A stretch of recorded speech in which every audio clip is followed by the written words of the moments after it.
pas que Kabila soit qui tout ça, notre triomphalisme, certains ont même dit qu'il y a Rozonga Wate. Bon, il est là aujourd'hui.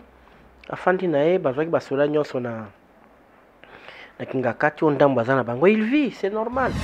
Bon, on a évité, bato babaki qui pour la faiblesse politique, ça veut dire quoi? Kinshasa va accélérer. Azongia va passer la politique, c'est pas toujours qu'on est tous à Kalikolo. Les démocrates venaient d'être, les républicains venaient d'être au pouvoir aux États-Unis et basculer par les démocrates. Les républicains vont s'organiser pour rentrer demain. Nous devons nous habituer à ça. Quand il répond l'autre, on a gouvernement union sacrée, nous sommes au pouvoir. Donc nous sommes maintenant dans la coalition au pouvoir. Parce que moi, que Masolo, tu sois Félix, Nabino Masolo, hein. On va voir la suite. On répétera dans le bas que Bemba akola le quoi bisonyo sote. Akola botama motoka banani mais Bemba akola comme na moi, kuta moi aisance moi na famille. Parce que on vous dira sur la sa place nini oyo Bemba sala école à pilotage za katia yekoli ko même avion. Nandako tata na ndenge bato ale ko na même ba vélo na bandako ba papa na bango. C'est quelqu'un qui a quand même une vie à maintenant qui vit mourir bien. Alors cette personne là tout jeune qu'il était à 36 ans qui n'a pas sa rébellion pour na koboya dictature ezalaki. Mais c'est Kabouya qui a signé l'ordonnance nommant les membres du gouvernement. Qui va signer demain l'ordonnance démettant les membres du gouvernement? Qui préside les convois qui préside le conseil des ministres? Qui donne des orientations? Mais pourquoi cette manière de se victimiser? Même ma responsabilité, c'est depuis des années. Pourquoi ils aiment ça? Mais pourquoi Bango Bazolo Banana na Kabila qu'il est le seul comptable à 18 ans? Mobutu le seul comptable à 32 ans. Na 32 ans, c'est que Diazalaka ministre a planté. Azara ministre intérieur, Azara na l'Assemblée nationale, il était partout. Mais pourquoi Bango il dépêche à Mobutu, c'est le mal les Aïrois? Mobutu. Et Bango, tu sais qui a occupé le poste en Nyonso. Erzaï a son avion, tout ça, Mobutu n'a pas de. Alors, elle a sali plan sorti à crise sans consulter Baninga. A tia en tête à Fayoulou, a tindi dans la chancellerie. C'était nous. Mais quand tu n'as pas de bomaki moto. Bon, ok, le cas tu vois que chaque parti a quelque se mouvoir, ok. Plan par sortir il y a crise. Nous étions surpris. Na bambasa. Ah, ok, tu bon ma moto, tu soutenir ma camp. Et à Salakiam. Et puis lui, il dit qu'il est élu, non? Aza na résistance. Donc aza na opposition te. Sikoyo. Biso to longwe to kiwa. Po aza na pouvoir. Biso to na pouvoir. Dans la mouka au pouvoir. Et toi na pouvoir biso nyonso. Abonnez-vous gratuitement sur votre chaîne YouTube congodialogue.com. Abonnez-vous gratuitement sur votre chaîne YouTube congodialogue.com. Il y a Congo Dialogue photo solaka. congodialogue.com. Balobio nanga photo solo là. Soko ozali congolais ya solo et sengeli otala bobele Congo Dialogue. Donc on a awa émission kitoko ya émission ya culture kitoko pona mboka na biso.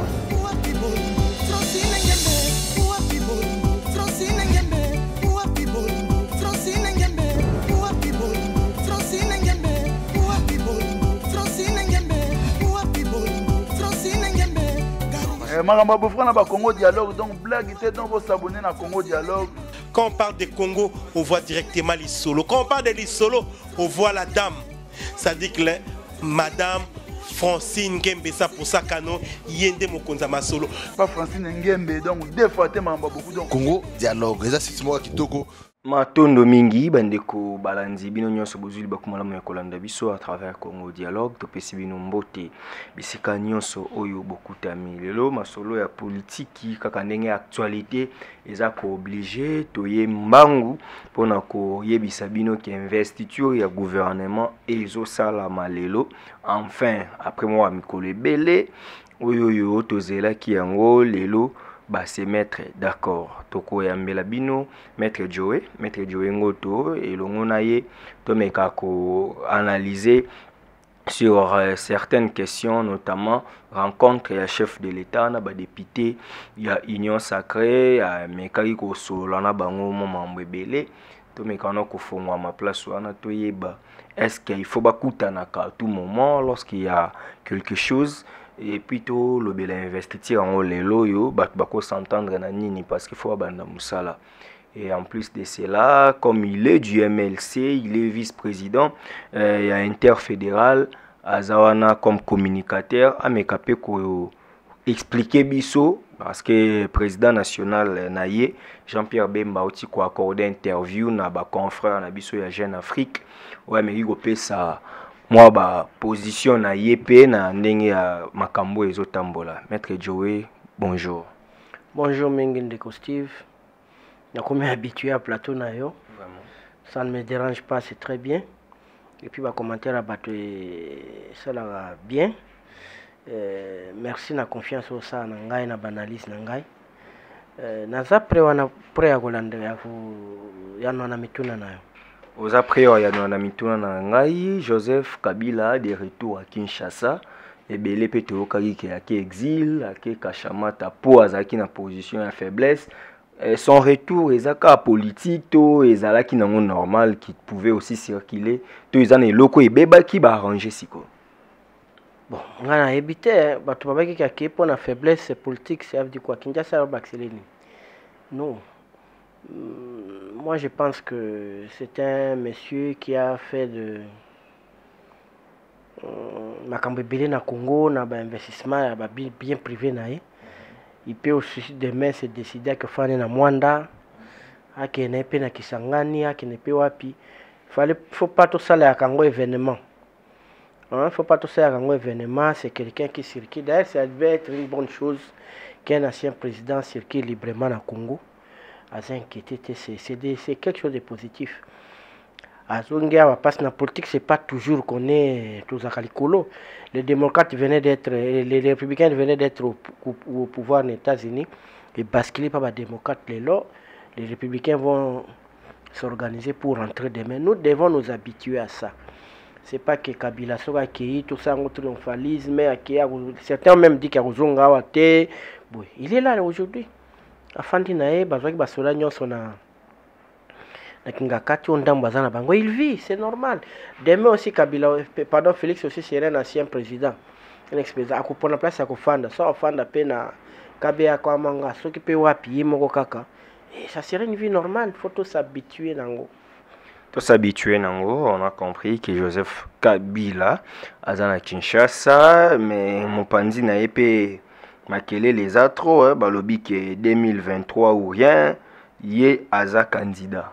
Pour na bango ba comprendre que bino faut bosser ngai pardon na makelele nyonso na ba passe nyonso bomonisa ye parce que lelo ya absence na ye mambezo simbate bana ba monisa ye passe bino pe ba to ML7 bon noter la gestion na ye mais aujourd'hui wa bi kete ya tika bino mais la gestion da ko monisa moto passe mi be konde zo bisa biso que ceux qui mboke zo kendete d'abord so batie moto ba pesi moto pouvoir à l'état ana devoir à redevabilité aibisa biso musala l'état tchaki wana ozo sala ndenge nini soko sali malamu to betel maboko to encore so sali mabe papa boité eza teke to nyokola ka mutu to tike ko nyokola mutu ata mukete to bundisa kande tatani na mandoki tango abomaka démocratie na Congo ye penza to bundisa kai na mandoki to betana ka mandoki na tatana mais ye to ça ne démocratie normale yinda zaki na ba ko triquer ba jeu ko kangisa biso ko kanga bato na biso mais là on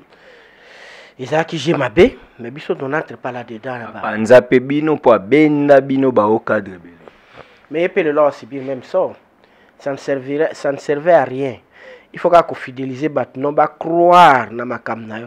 Oli ko benda bat, mais le baza tike na banani lelo. Jean-Pierre Bemba na Jeune Afrique au sujet Joseph Kabila bien azane na amertume te, azape na logique à revanche te, na mambo nyonso eleka entre na Joseph Kabila.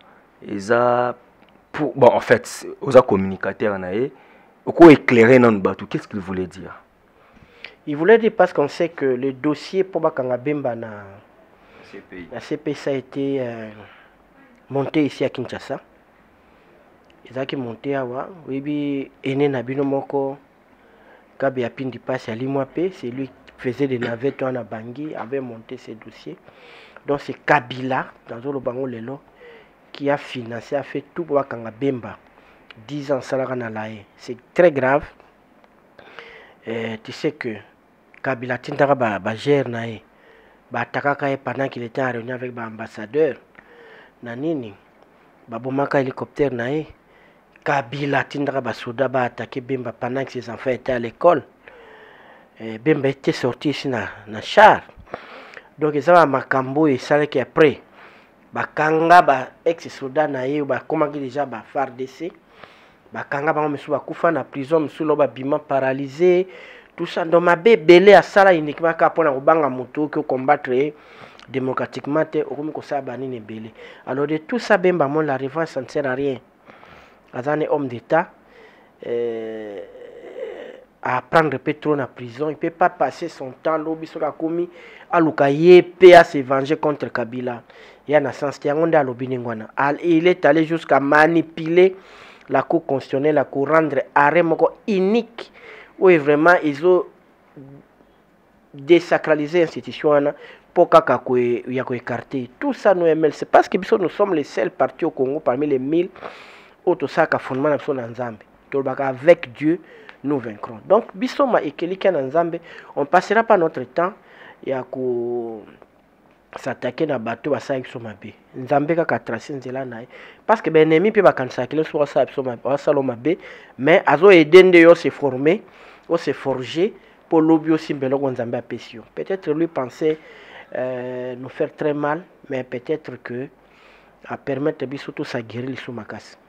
Voilà, à permettre Binobo Saguerre le Soumakas, je cite encore un message de Jean-Pierre Bemba à répondre à Bande Konabi. Le MLC était dans l'opposition depuis 2006 parce que nous défendions les valeurs qui sont la démocratie, l'état des droits, la bonne gouvernance et une gestion transparente des affaires de l'État. Mais c'est une page que nous avons tournée. On a Jean-Pierre Bemba. Quand il répond l'autre gouvernement Union Sacrée, nous sommes au pouvoir. Donc nous sommes maintenant dans la coalition au pouvoir. Parce que moi, que Masolo Tosoina Félix, d'abord Masolo, hein, on va voir la suite. L'activité sincérité, l'activité qui a vraiment, que ça a battu sur tout ça. C'est pour ça que nous sommes venus. Donc pour aujourd'hui, nous sommes dans le pouvoir.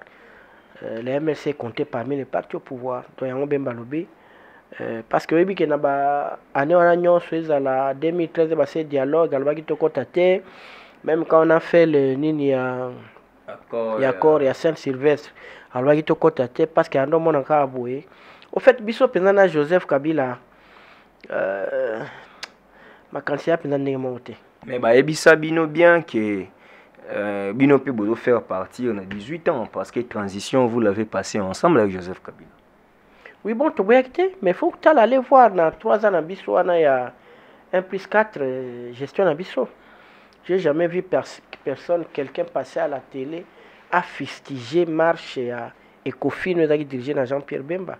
D'ailleurs, Kabila lui-même avait donné la réponse. Hein. En 2005, c'était dans le Palais de la Nation. Quand on lui avait posé la question, Monsieur le Président, selon vous, on a 4 commissions, quelle est la commission qui a bien travaillé dans 2 ans de transition? Alors, c'est la commission Ecofin. Donc, c'est Kabila lui-même qui avait plébiscité Bemba. Donc, de côté, on a qui m'a pensé ma casse, le président Salaka. Enfin, les lobes, dans le gouvernement, les gens entendent beaucoup de vous. Et les gens disent aussi que Bemba sera à Saliena Félix et Zaka Po. Politiquement, il veut nuire aussi Kabila pour Kabila loi Linga. Quand il verra Félix à côté de Bemba, ça peut faire quelque chose. Vous posez ma question, vous savez, tout à l'heure, passer tenter à la revanche, nous c'est le Congo. On répétera le bas que Bemba a kola le quoi bisogno sauter. A kola botama motoka banani mais Bemba kola comme moi, kuta moi aisance moi na famille. Parce que on vous dira sur la sa place nini oyo Bemba sala école à pilotage za kati ayekoli ko même avion na ndako tata na ndenge bato aller ko na même ba vélo na bandako ba papa na bango. C'est quelqu'un qui a quand même une vie maintenant qui vit mourir bien. Alors cette personne là tout jeune qu'il était à 36 ans qui n'a pas sa rébellion pour na koboya dictature ezalakia. Alors nous on peut pas passer notre temps là à venir se venger. Biso toujours ya, toujours mona, toujours à la lobby. Ce qui est passé est passé. Nous allons apporter notre pierre à Nini, mais il faut savoir que le gouvernement est dirigé par Sama Lukonde.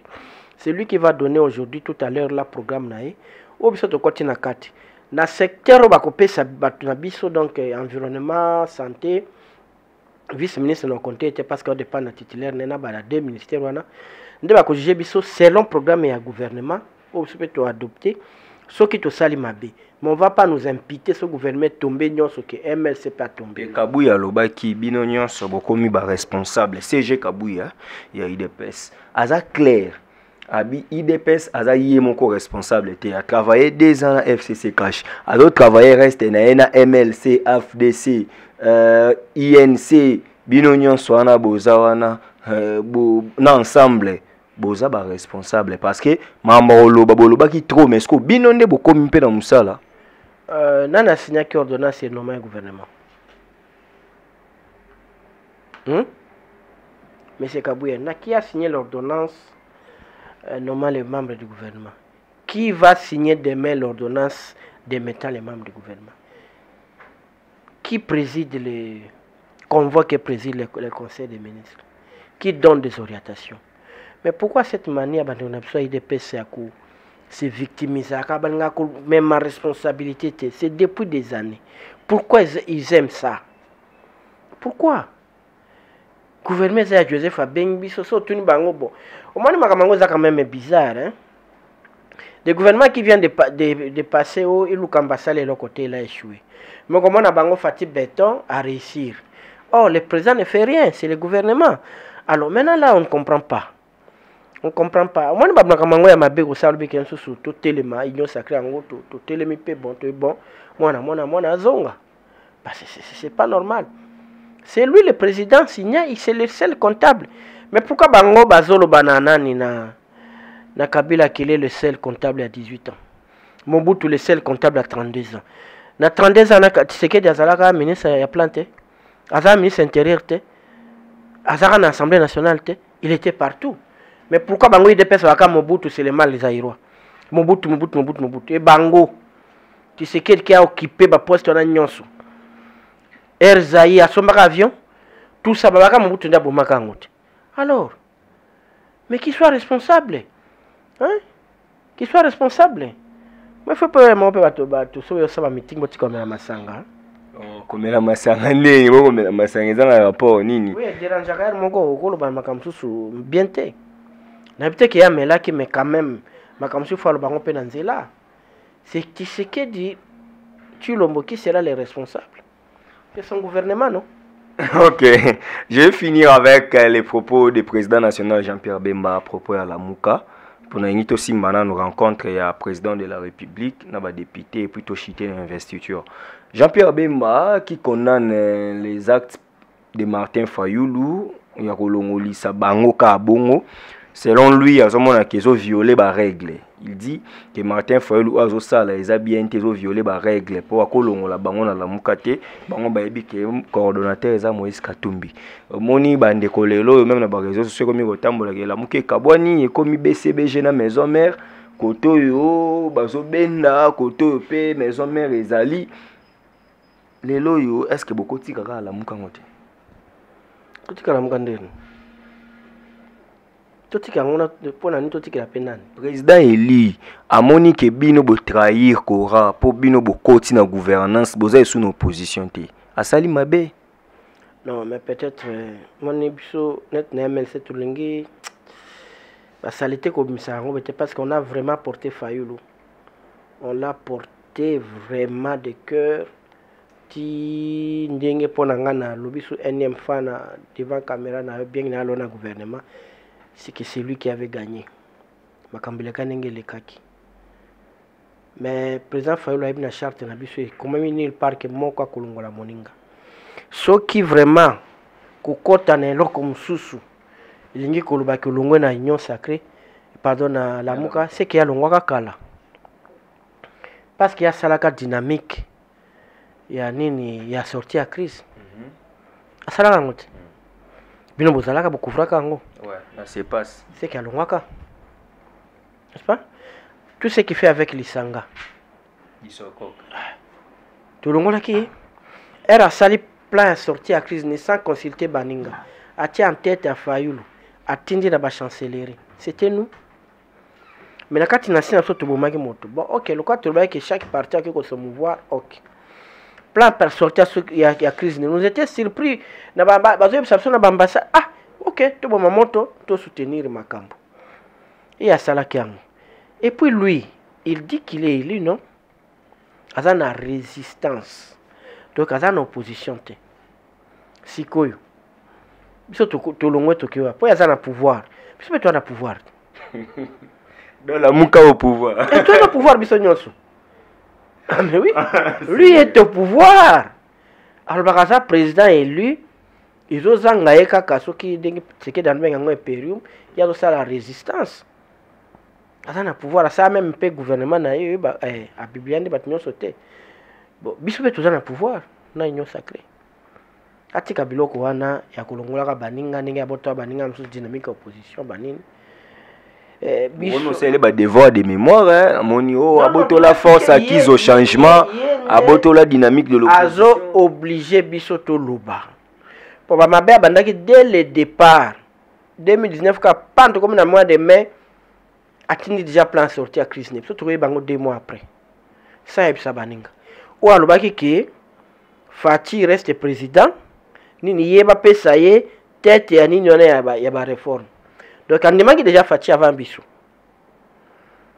ami pesa ki poste déjà avant biso mais to bomaki moto et mais ça sa déclaration te Moïse sa déclaration to sale lo te to maman Francine almaka bi maman muke kalombo mais to tika na biso makambe belé donc to za kunate à continuer nous on comprend on l'a aidé Azu Orawana alingi à maintenir ango mais à maintenir ango bien à maintenir ango na ba bloc wana te azo sala wana approuver non en marche na prouver nini kasi plainte mais oui moi je dis pas que papa Fayulu était populaire moi je dis pas ça et je dis pas que biso kaka neto sai pa les amba tumsu balingi na boité non moi je n'ai pas cette prétention là azana batunaye biso pe to memela kende belé. En tout cas, ceux qui ont 10 000 personnes, ils sont 90 000. Na 10 000, par exemple, ils ont 10 000, ils sont 9 000, il y a 1000. Ils sont belé. Mais Bokei, à Sali marche et réussir. Bazo, comparant une marche à Jean-Pierre Bemba à juillet l'année passée. Mais il n'y a pas de problème. Il n'y a pas de problème. Au moins, il y a une popularité, nene, batou, kaka irnende kataka makambo. Malheureusement urne yango ya biso eza ba kontaka ngo bien te eza na ba tricher faut jour ba ko tika penza que ba compter bien ba politicien belé ba kanga ba tika na bango pour mso azwa ki ne ka 300 voix na Kisasa mais ki ko ne komi 30 000 pour ki afuti mbongo faut tika kana no pe batu isenya bimsabna résultat réel ya batu okomona ke belé ba tika politique. Jean-Pierre Bemba, pas politique. Pema. Jean-Pierre Bemba, c'est. La bien, pour moi, que Jean-Pierre Bemba et Moïse, ils ont beaucoup apporté. Et on ne regrette pas d'avoir soutenu Fayulu, parce que c'était comme ça la décision commune. Nous sommes fiers d'avoir porté quelqu'un, avant qu'il y aura Congo Mobimba. Fayulu n'a pas Bouta, Babouba. Bunya, Ziro, Katamacha, ce qui veut puis tout va porter qui pour na port na biso. Donc nous sommes fiers. Mais à affronter bino pour que la terre oya grand équateur wana assez zo bino be électeur. To we ba ona bele. So tambu simbongo futi ba wewa, futi ba toke ba zo boy ba ya na bango. Mais to ziane na ba élection. OK. Puisque on a parlé aussi de intervention Jean-Pierre Bemba, interview à Sali à Cordé Bande de Jeune Afrique, malgré bisopé presse locale, Azosa a bisoté, mais ba sorti ni zara na ba français. On dirait zane ka ya ba konjango ya Congo. Félix alobara na ba français. Bemba pe lisusu kaka pa ba ke Bemba lobagate. Après so 2 ans ko lobayango, bozela. C'est ça que bino ka bando lobati. Bozela.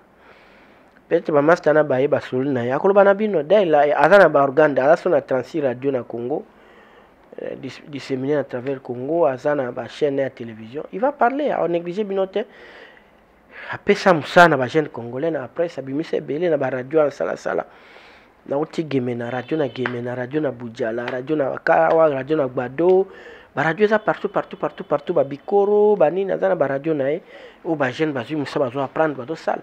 Il n'est pas contre la presse congolaise, au contraire. Ben ba promouvoir c'est parmi bateau ba promouvoir ba jeune belé na presse. Belé. OK. Président de la République Félix Antoine Tshisekedi Tshilombo avant qu'il ne France a mis ba député ba 357 députés à Union Sacrée. Wa solo lina bango. Ayebisi bango phrase moko oyo bato belé batira attention te abiboti ka koyiba bozwi ya mboka po peuple ko tourner contre biso. Phrase en mon un président yo eba de ba koyiba eza mabe. Yango loko bando konene mobuto ba bia sala discours ngalo kaka tepsa bato ba iba ka bebo ete iba ta muketi kanda. C'est pas normal. Déjà koyiba eza anti-valeur. Mais c'est quand même triste si un président dit que botika koyiba banini, tu sais qu'il vole, il faut kakabango. C'est lui qui vole la bolongo l'immunité bokangi. Non mais ceux qui volent sont des Américains.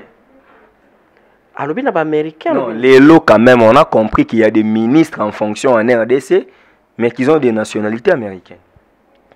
Ah papa, le Cambo est très très sérieux parce que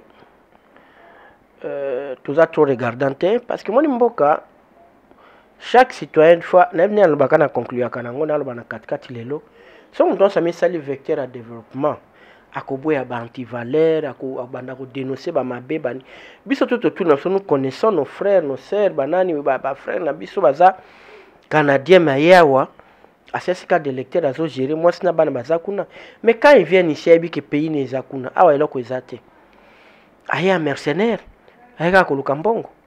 Normalement ba député faut ça la loi so za ba nini nationalité wana ba doit double nationalité wana ba nini so ya salaka ba faire no privé ko kota makambo l'état te. Mais les lois presque tous ne toujours quand même na ba bureau yango ya mokonzi bani tous ils sont comme ça. Ils sont belges, ils sont français, ils sont américains, ils sont britanniques. Donc moi bokanga ya wale l'état ne c'est chef si ba avocat ka kotana boya na benda ki moi 2 millions bino bobena moi 500 000 couvrir ngai na zonga na ngai kuna e ba beti makambo pampa Congo arate mutu yaki ne ke mercenariat akei. C'est pas normal. C'est pas normal. Mais toye bakango pe to dénoncer te to tikaka izana ngombongo. Les loyaux, il faut investiturer ça là dans quelques heures dans une heure parce que à toute cette émission dans tout cas 1 heure où il y a plénière et banda investiturer ça on a enfin bolongoli obstacle za ki liboso nani balongoli bino union sacrée ba besoin de gouvernement on a une union sacrée mais na motema te na motema na hiérarchie te na zana kati. Mais na moni que non to fandi penda bien te. Po na yoki ke sama epse bango ke bon na yoki bino batoza me content na ko réajuster gouvernement na ngada za bref. Délai, c'est très grave parce que gouvernement écoute makambo belé. Ce qui a l'objet ko ça dans un bref délai, c'est bien après 6 mois. Est-ce qu'après 6 mois ou 7 mois vous avez la logique normale ou changer ministre? Parce que quelqu'un qui vient ministre, et belé ba kotia mazaka ministre était. Il leur faut au moins 2, 3 mois, 4 mois pour connaître ndako nae. Après 4 mois on a ndia banda ko sala. Après na bando ça 2 mois remaniement. Mais qu'est-ce qu'on veut? Qu'est-ce qu'on veut? Ngana zobanga. Nazobanga quoi to fanda sur charte mon côté union sacrée si eloko mon côté. Bon, et prions vraiment. Hein? Prions vraiment parce que non pas député on peut absolument union sacrée en bango bango soit dans le gouvernement soit dans l'entreprise assemblée éthique à kana ba suppléant et puis la plupart ba suppléant na eba que zango yo tuize betu les bande kwa famille banani bazana capacité à bananité quelles sont les ba loi ba monsieur biso kuna avec des suppléants moins forts beaucoup que ne penda bien té. C'est l'homme congolais qui est mauvais si on réfléchit ainsi. C'est nous les hommes congolais où tout ça le congolais tout ça un homme a boulolé détruit bien le connaît tout l'ingité trois tout ça non a bonyama C'est fort. C'est fort vraiment. Pour tenir ma kofa na salité normale. Tenir ma kolia na kata salité tout zone dima na biswango. Hein? Tout zone dima po fandu sur 30 jours na yo ya consommation en courant. Jusqu'à 14 jours mais ben les factures au fouti tout ça na habité to lingaka nini. Mais babo ya désobéissance civile.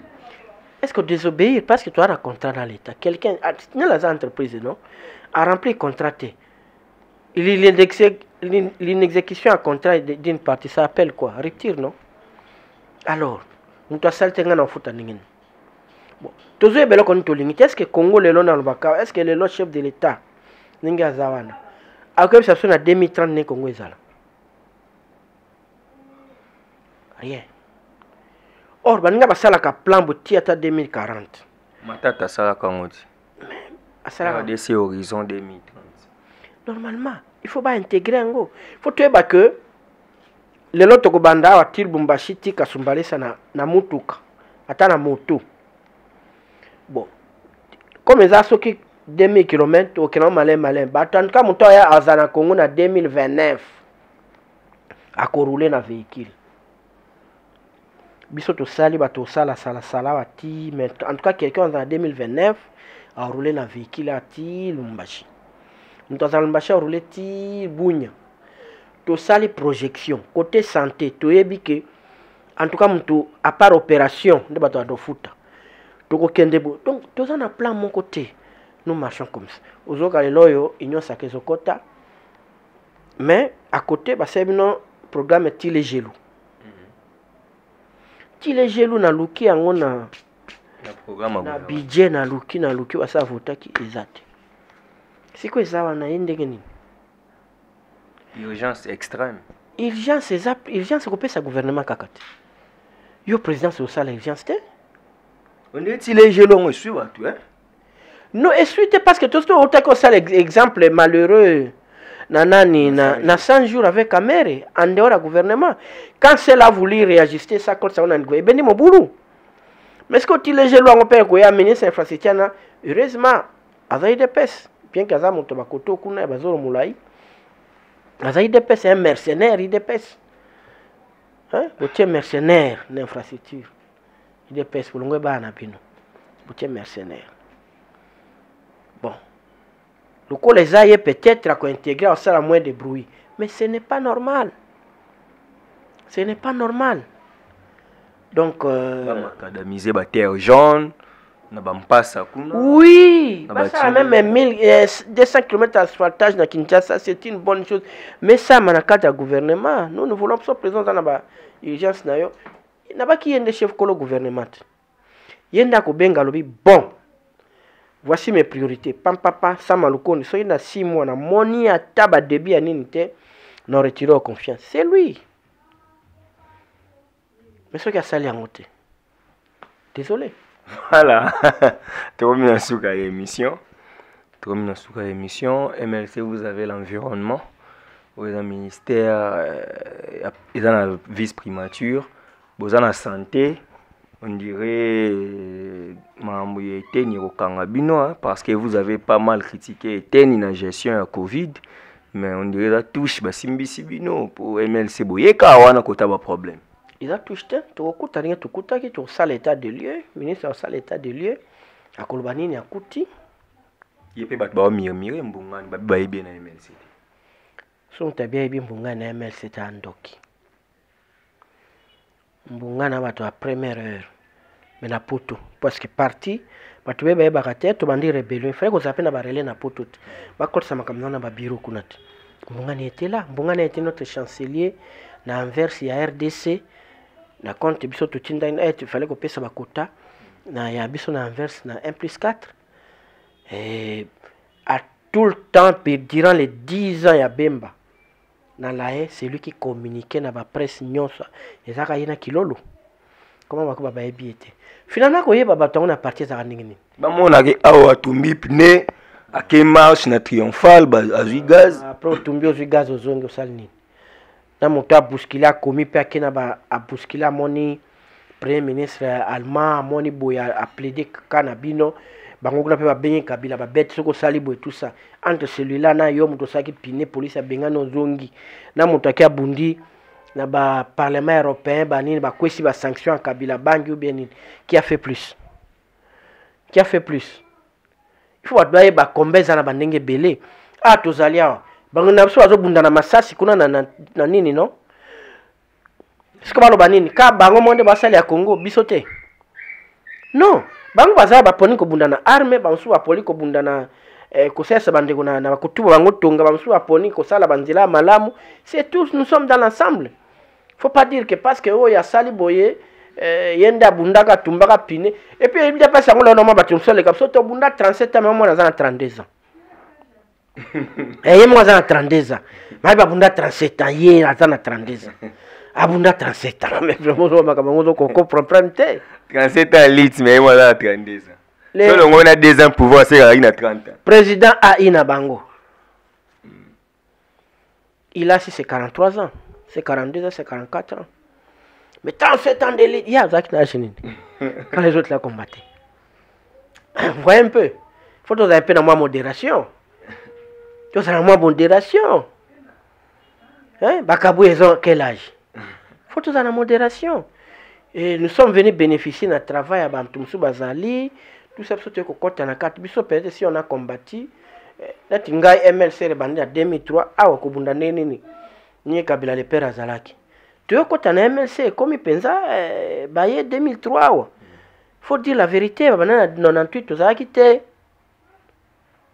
ba vandi sango baye ko koma awa to eka na musika ba sympathisant mais ko bimande nini awo et le compensa parti carte na ngali bosanction en 2003 c'est ça la réalité donc ko lata 23 ans so bemba te ki ngabso 29 ans honnêtement ngana bandi na 2003 tilelo faut battre baza rappel honnête bongo bati sekit babanda ke puis bima za rappel bora vie moko te balo bakango pe et comment on dirait vie moko bandaka bora ngo ya ye lit na ye non ya ki constant hein izaki bango nyonso bo ba constant so na bon to so signa que c'est le ba vie ngalula ba sedaka pendant njila ba vie ki basa ba trahisaka ya sedaka pe abendaka lar akendaka na Suisse c'est ça la vérité ça na nyonso yondo tout mon rangai vieux na 87 abaka cesser le fait babendaka bango tout qui va sentiment contre le gouvernement premier ministre il y a sport à ça la Lina foot c'était lui qui bat ça ba vieux Augustin Ram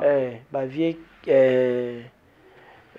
mususuana ba kota via bakanga na kanzeto biente abenda lo chocho na e amata na ema signa que tout qui no makamba IDPS c'est dans l'histoire amata avion qui dans Genève et puis quoi après donc ça histoire pour le moment ils kama kameza na banini bando kizali bito tola lisa to bundate sikonde nyo sacré investiture gouvernement au sala kapesi biso environnement mama Eva zali wana akomeka ku booster yango parce que Congo eza poumon lelo ya monde avec réserve à 40% ya zamba ya monde faut to rentabiliser yango to kotira ngombongo parce que bidine pa ça surtout 4 ans j'étais à compensation apesa biso pe banini tokobunda wana ba tokobunda pa eza ina MLC poste MLC tokobunda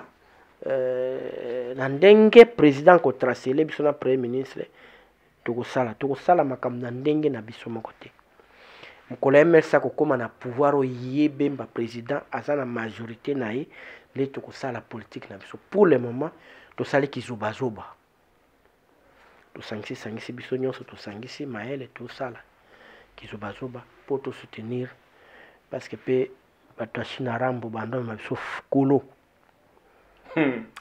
ça va tokomina suka émission soka émission na sepelaka na manda pesa numéro bandeko mosusu babengaka nazo sepela bandeko na ngai surtout ya poto babengaka tosololaka bamosusu mpe bafingaka sans raison le bofinga bobengi ngai moteur lolobaki ndenge wana mpona boye olobaki boye eza ndenge nini tosukaka mpota bacongolais tobomanaka pamba papa moi j'ai plein d'amis na IDPS plein d'amis na PPRD plein d'amis partout mais nga vision na ngai eza c'est pas le libéralisme nde Congo ekotelema Ye IDPS sabi par le socialisme. Tout bon manaponi. Parce que moi nangoka Congo. Na mona katina te na ba master ba IDPS belé, ba ministre ba nanyo ebelé. Na INC ndenge moko. Donc tout mana pourquoi? De bot ka kubombana, o moni ndeko na sema be na opesa numéro nanga. O bengi ngai, o komeli nga na ndimi na makamno tele ofinga ngai. O ça ne sert à rien les injures, les angolo moko pamba. Eza malamu te. Donc ngai c'est plus 243 81 501 90 71 plus 243 9 97 58 71 76. Donc congolais nyonso na lobaka alobake développement le caparier. Na niveau zali oko babonga na baka sous sachet na nzela te, ozo contribuer pe na développement. Na ko comment dire sumboka te po wana tout ça rango chaque jour c'est pas bon parce que la bouche de bien sûr mboko yeko bongaka jamais mboko eza na problème te mboko eza bien mboko meza na cours d'eau partout même Kinshasa ele kana ba mai belé ce que ozo kenda na okena nzela bandundo atala paysage vert parce que souvent quand même mai wana surtout na mai partout timolika ba prendre 3 mètres aux mai pourquoi ba mboko eza mabe bisonde bato bandoki tolingani te toyibi eloko ni tolingi te topensaka même pas totiki ya bana biso nini. Voilà, merci mingi. Matondo mingi ezalaki maître Joey Ngoto, nous rappelons qu'aza vice-président interfédéral aza na communication et azali président du Parlement de la jeunesse des mouvements de libération du Congo. Donc cadre ya MLC to yambaki ya mekipe au solo na biso mambo etali mboka. Donc à Magnoli interview à Jean-Pierre Bemba. Déjà les premiers mai interview tout ça l'émission oyo eza diffusé parce que eza ba attaque eza ba bloc ba moment ba ndeko jeune Afrique ba annoncer bilondenga lobby mais les premiers des journal wana et ozala diffusé. Donc voilà. Ngana bino tokutani mbala sima kande to ba peuple congolais. Mibundela poso mibundeli te mto bundelo azate. Donc puissance ya liloba eleki ya lisasi. Starlili Mazaki na réalisation ya émission. Merci na Odetlesa, merci na Meme Sifa, merci na bandeko nyonso obozo soutenir biso tokutani mbala ya sima. Merci. Abonnez-vous gratuitement sur votre chaîne YouTube congodialogue.com. Abonnez-vous gratuitement sur votre chaîne YouTube congodialogue.com. Il y a Congo Dialogue photo solaka. congodialogue.com.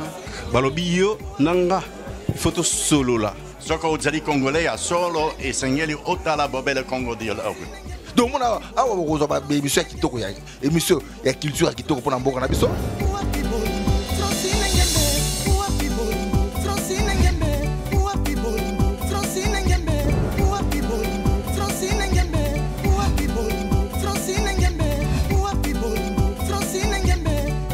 Makambo bofra na ba Congo Dialogue, donc blague était donc vous s'abonner na Congo Dialogue.